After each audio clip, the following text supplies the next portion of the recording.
So specifically for all my tennis people, any racket sport really, and any overhead sport from a serving, volleyball, pitching standpoint, the single arm scat pull-up is money. You have to do it. I was showing a more advanced version, so a beginner version would be stacking some plates up or using a bench to the point where I can easily grab onto this bar, like I'm at a 90-degree bend, and then just sink into my squat where I'm using my feet as an assister. Then we just go through that single arm scat pull-up, and I actually try and look over that shoulder.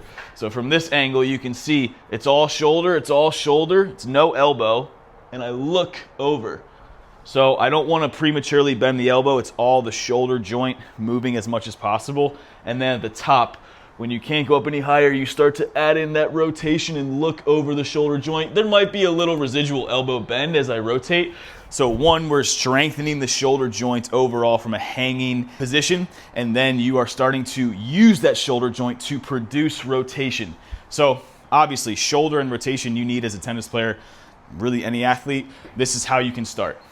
Next, to get you closer to the actual hanging, we're going to use a band for assistance. Change out the strength of the band however you want. So I'm going to put my shin in there, so my right shin is in and my right hand is also the assister here.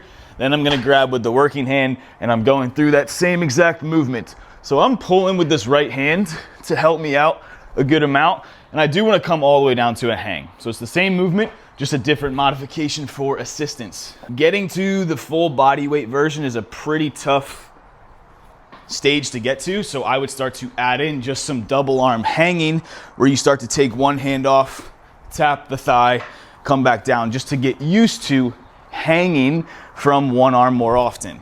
You can hold on here, you can keep your tippy toes on the ground as you go through these single arm hanging alternating reps.